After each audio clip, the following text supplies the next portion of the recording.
मैं बिलाल से बेइंतहा मोहब्बत करती हूँ। चाहे कुछ भी हो जाए, मैं उसी से शादी करूँगी। आप मुझे कुछ भी करके रोक नहीं सकते। मेरे जन्म से आज तक इन 21 सालों में आपने सिर उठाकर भी मेरी ओर नहीं देखा, क्योंकि मैं एक बेटी हूँ। ऐसे में आप अब क्यों मेरी ज़िंदगी में दखल दे रहे हैं? यह मेरी ज़िंदगी है। अगर इस मामले में भी मैं आपकी बात सुनूंगी तो मेरी पूरी ज़िंदगी बर्बाद हो जाएगी। मैं इसे बर्दाश्त नहीं कर सकती हूँ। गलत क्या है और सही क्या है, यह मैं जानती हूँ। इसके अलावा मैं अब नाबालिग नहीं हूँ। अपना जीवन साथी चुनने का अधिकार है मुझे। अपने समक्ष खड़ी अपनी बेटी निशा की बातें सुनकर सोमनाथ आश्चर्यचकित रह गए। सोमनाथ को यकीन ही नहीं हो रहा था कि जो उनके सामने बोल रही है वह उनकी बेटी निशा है। निशा ने इस घर में आए इन 2 सालों में अपने पिता के सामने कभी इतनी हिम्मत से बात नहीं की। निशा को अपने पिता से इस तरह बात करते हुए देख उसकी माँ लक्ष्मी भी हैरान थी। उसे भी निशा के इस नए रूप को देखकर यकीन ही नहीं हो रहा था कि यह उसकी अपनी बेटी निशा ही है। अगर एक सलवार कमीज खरीदनी होती तो वह भी अपने पापा से पूछने के लिए घबराती थी। निशा अपनी माँ के पास आकर बोलती, माँ आप ही पापा से पूछिए और खरीद दीजिए ना, प्लीज प्लीज माँ। बोलने वाली निशा आज अपने पापा के सामने अचानक शेरनी कैसे बन गई? अपने पापा के सामने इस तरह खड़े होकर बेधड़क बातें कर रही निशा को देखकर लक्ष्मी सन्न रह गई। उससे भी बड़ी हैरानी की बात यह है कि निशा का यह कहना है कि वह एक मुसलमान युवक से प्यार करती है और उसी से शादी भी करना चाहती है। इस प्रस्ताव को सोमनाथ के सामने रखने के लिए भी हिम्मत चाहिए, क्योंकि सोमनाथ एक कट्टर हिंदू हैं। उनके सामने उनकी बेटी कह रही है कि वह एक मुसलमान युवक से शादी करना चाहती है। लक्ष्मी ने मन में यह सोचा कि जो भी हो, निशा की हिम्मत की दाद देनी चाहिए। एक कड़वा सच यह भी है कि लक्ष्मी कभी अपने पति के सामने ऐसी बातें नहीं कर सकती थी। शादी हुए इन 30 सालों में लक्ष्मी ने पति के सामने कभी अपनी राय जाहिर नहीं की। उनके परिवार की प्रथा है कि औरतों को आज़ादी न दी जाए। उनका मानना है कि स्त्री का दर्जा हमेशा पुरुष से कम होता है। मगर लक्ष्मी के मायके की बात अलग थी। लक्ष्मी के पिता ने उसे एक महारानी की तरह पाल पोसकर बड़ा किया। उसके पिता की 3 बेटियां थीं और वे इससे बहुत खुश थे। वे अपनी लड़कियों को घर की महालक्ष्मी मानते थे और उन्हें भरपूर स्नेह व इज्जत देते थे। उन्हें अपनी तीनों बेटियों पर गुरूर था, खासकर अपनी बड़ी बेटी लक्ष्मी पर। लक्ष्मी की बातों को वे सिर आंखों पर रखते थे। लक्ष्मी की ख्वाहिश का मान करते हुए उन्होंने उसे अंग्रेजी साहित्य में बीए करने की इजाज़त दी। लक्ष्मी के पिता ने अपनी बेटी की शादी के मामले में एक गलत फैसला ले लिया। सोमनाथ के परिवार के बारे में अच्छी तरह पूछताछ किए बगैर उस परिवार की शानो शौकत देखकर अपनी बेटी की शादी सोमनाथ से करवाई। शादी के दूसरे दिन ही लक्ष्मी को ससुराल में एक झटका सा लगा। लक्ष्मी को अंग्रेजी अखबार पढ़ते देखकर उसके ससुर ने उसे फटकारा। इस तरह सुबह अंग्रेजी अखबार पढ़ना एक बहू को शोभा देता है क्या? तुम्हारी माँ ने तुम्हें यही सिखाया है? मर्दों की तरह औरतों का अखबार पढ़ना अच्छे संस्कार नहीं है। दुनिया के बारे में जानकर तुम क्या करोगी? तुम्हारा काम है रसोई में खाना पकाना और बच्चे पैदा करके उनका पालन पोषण करना। समझे तुम? ससुर जी की बातें सुनकर लक्ष्मी को ताज्जुब हुआ। ससुराल में आए कुछ ही दिनों में लक्ष्मी को पता चल गया कि औरतों को मर्दों का गुलाम बनाकर रहना ही इस घर की परंपरा है। न चाहते हुए भी लक्ष्मी ने अपने आप को बदलने की कोशिश की। समय आया जब लक्ष्मी अपने पहले बच्चे की मां बनने वाली थी। जब डॉक्टर ने यह खबर सुनाई तो लक्ष्मी बेहद खुश हुई। उसने खुशी से अपने पति सोमनाथ को यह समाचार सुनाया तो उन्होंने कहा, सुनो, अगर लड़का पैदा हुआ तो उसे लेकर इस घर में आना। लड़की पैदा हुई तो उसे अपने मायके में छोड़कर आना। समझी तुम? खानदान को आगे बढ़ाने के लिए मुझे लड़का ही चाहिए। यह सुनते ही लक्ष्मी सन्न रह गई। वह सोच भी नहीं सकती थी कि कोई आदमी अपनी पहली संतान के बारे में ऐसा भी सोच सकता है। बहरहाल लक्ष्मी ने एक लड़के को जन्म दिया और उसके बाद लक्ष्मी की इज्जत उसके घर में बढ़ गई।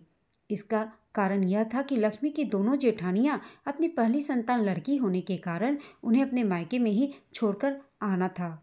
लक्ष्मी के ससुर ने उसे एक कीमती गहना तोहफे में दिया। उसके 2 वर्षों बाद जब लक्ष्मी का दूसरा लड़का पैदा हुआ तब से सोमनाथ अपना सीना चौड़ा करते हुए घूमते थे।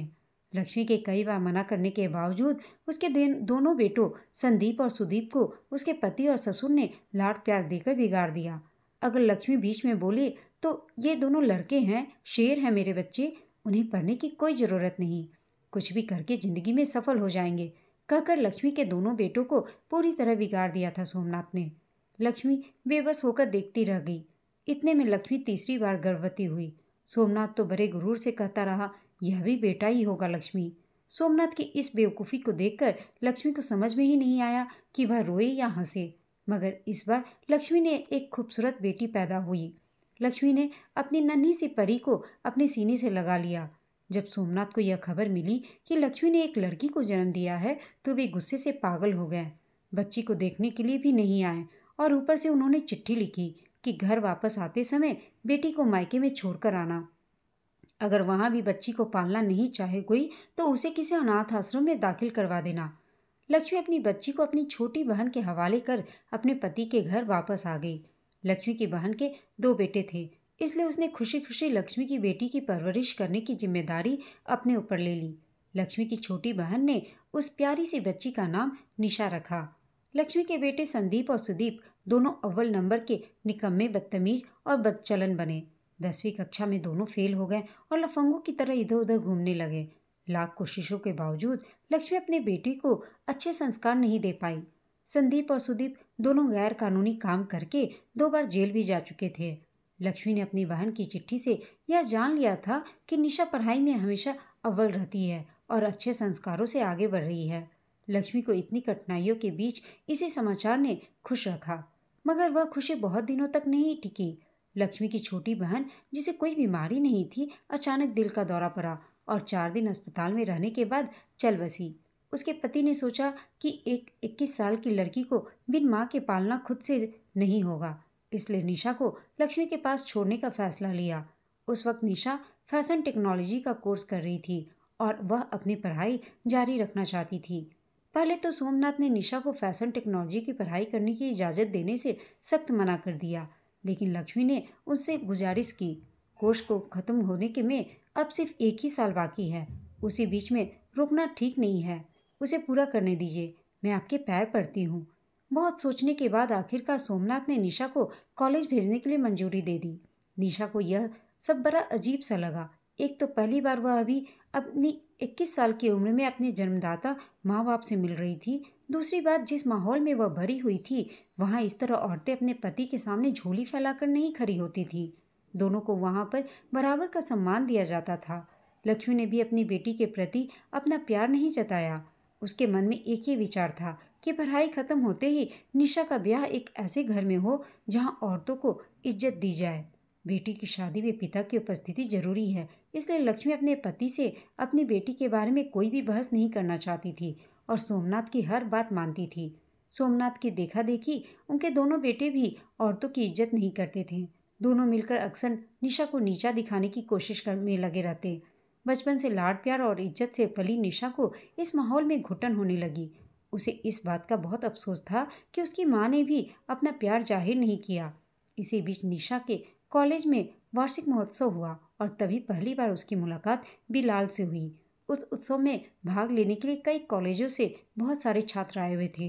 निशा एक अच्छी गायिका थी और उसकी आवाज़ में मिठास थी, जिसके कारण उसके कॉलेज के छात्रों और अध्यापकों ने निशा को गाने के लिए प्रोत्साहित किया ताकि उनके कॉलेज को पुरस्कार मिले। निशा ने उस प्रतियोगिता के लिए खूब तैयारी भी की थी। उसके साथ उसकी सहेली गिटार बजाने वाली थी, मगर उत्सव के दिन जो लड़की गिटार बजाने वाली थी उसके पिता बीमार होकर अस्पताल में भर्ती थे और वह उत्सव में ना आ सकी। निशा अब उलझन में पड़ गई। गिटार के बिना निशा का गाना अधूरा होगा और इसी कारण उसे पुरस्कार मिलने की उम्मीद नहीं थी। निशा यह सोच असमंजस में पड़ गई और रोने लगी। उसकी सहेलियां ढाढ़स बंधाने लगी और उसे चुप कराने की कोशिश कर रही थी। उसी वक्त एक नौजवान वहां आया और उसने कहा, एक्सक्यूज मी, मैं आपकी बातें सुन रहा था और मैं समझ गया हूँ कि आपको एक गिटार बजाने वाला चाहिए। अगर आपको कोई एतराज़ ना हो तो क्या मैं आपकी मदद कर सकता हूँ? इसे सुनकर निशा और उसकी सहेलियां ताज्जुब से एक दूसरे को देखने लगी। एक पल के लिए वे सोच में पड़ गई कि क्या जवाब दें। निशा और उसकी सहेलियों को उस अनजान युवक का प्रस्ताव स्वीकार करने में झिझक हुई। वह किसी और कॉलेज का छात्र है, फिर वह क्यों अपने कॉलेज को छोड़कर हमारे कॉलेज के लिए गिटार बजाने को तैयार है? ऐसा क्यों? उनके मन में डर यह था कि यह ईव टीजिंग का कोई चक्कर तो नहीं।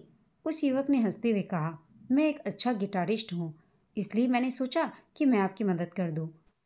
अगर आप बुरा ना माने तो ठीक है, ज़्यादा मत सोचिए, हमारे पास वक्त बहुत कम है।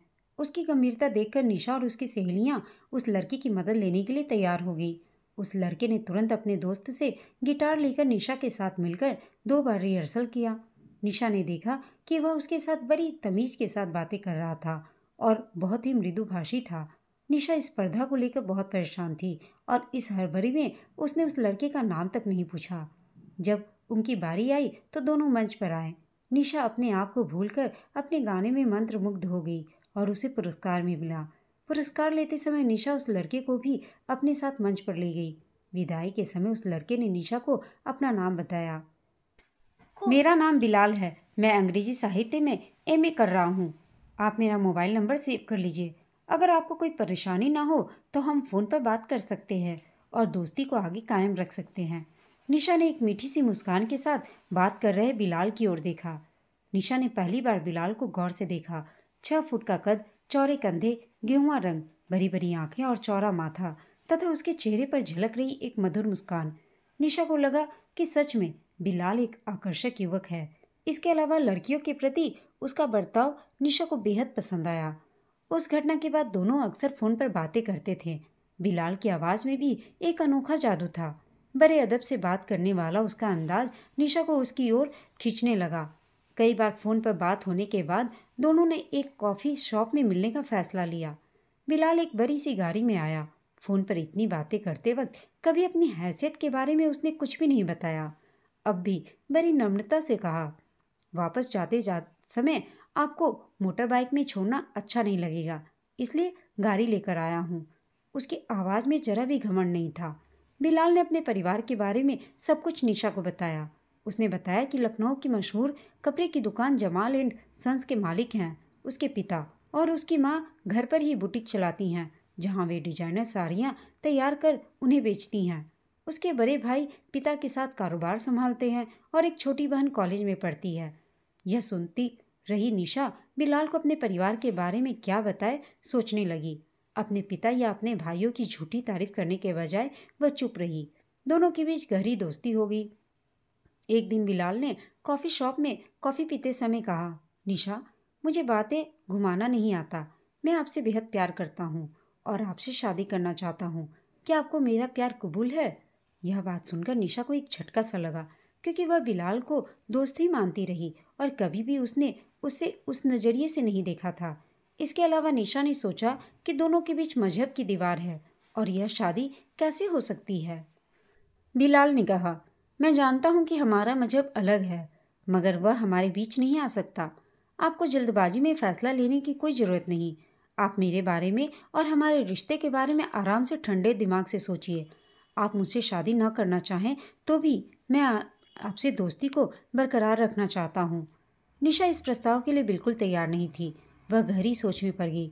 दिल की बात किसी के साथ बांटने के लिए निशा की कोई करीबी सहेली भी नहीं थी। निशा रात दिन इस बारे में सोचने लगी। निशा ने सोचा कि अगर उसके पिता ने उसकी शादी करवाई तो वे जरूर एक ऐसे लड़के व परिवार को ढूंढ निकालेंगे जो औरत को इंसान नहीं मानते। उससे भी नहीं पूछेंगे कि वह लड़का उसे पसंद है या नहीं। बहुत सोचने के बाद निशा को यह एहसास हुआ कि मन ही मन वह भी बिलाल को पसंद करती है और प्यार भी करने लगी है। बस अपने दिल की बात समझ नहीं पाई और बिलाल ने अपने दिल की बात कहकर उसके अंदर सोए हुए प्यार को जगा दिया। बिलाल एक नेक और अच्छा इंसान है, अच्छे खानदान का है। निशा को ऐसा लगा कि बिलाल से अच्छा पति ढूंढने पर भी कहीं नहीं मिलेगा। काफ़ी कश्मकश के बाद निशा ने फैसला लिया कि जिस परिवार ने उसे प्यार और इज्जत नहीं दी, उस परिवार के लिए वह अपने प्यार की बलि क्यों चढ़ाए। निशा ने 15 दिनों के बाद बिलाल से अपने प्यार का इजहार किया। उसी दिन बिलाल उसे अपने घर ले गया। बिलाल की गाड़ी एक आलीशान बंगले के सामने आकर रुक गई। गाड़ी से उतरकर झिझकती हुई निशा अंदर रह गई। आजा मेरी बहुरानी, एक प्यार भरी पुकार सुनकर निशा ने उस तरफ देखा तो वहाँ एक और मुस्कुराती हुई औरत खड़ी थी। मेरी अम्मी जान जुबैदा बेगम, बिलाल ने कहा।